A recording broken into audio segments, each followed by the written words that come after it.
বাংলাদেশ হচ্ছে চোরের দেশ, কথাটা আরেকটু ক্লিয়ার করে যদি বলি। ইন্ডিয়া থেকে এক ভাই আসছে, সঙ্গে বলছিলেন যে ভাই আমার জন্য কিছু জিনিস নিয়ে আসেন যেটা আমাকে এখানে পাওয়া যায় না। তারপরে উনি এমন এমন জিনিস নিয়ে আসছে যেগুলো এখানে পাওয়া যায়, কিন্তু তুলনামূলক অনেক কম দামে উনি এই জিনিসগুলো আনছে। যেমন এখানে কয়েকটা আয়রনের বিট আছে, আরও ছিল।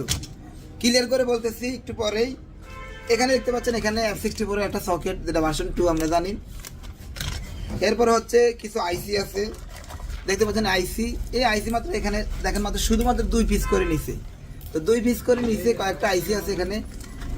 আরও দেখতে পাচ্ছেন এখানে কিছু আনকমন বা কমন কানেক্টর আছে, যেটা কিনা আমাদের হল মার্কেটে পাওয়া যায় কাল্লু মামার কাছে। তো এই ছাড়া 2-1 পিস করে সাবান, যেটা আমাদের দেশে পাওয়া যায়, লাক্স সাবান রয়েছে এখানের মধ্যে। তো যেটা মূল কথা, যেখানে যে কারণে বললাম যে বাংলাদেশ চোরের দল, চোরের দেশ, তো এই কথাটা বলা আমার একদমই ঠিক হয় নাই, তবে না বলেও পারতেছি না। একই মাল ইন্ডিয়ার বর্ডারের মধ্যে ধরে নাই, বাংলাদেশের বর্ডারে যখন ইমিগ্রেশন করতেছে তারা 3 থেকে 4 জায়গার মধ্যে টাকাও নিছে, 200, 300, 500 করে টাকা নিছে।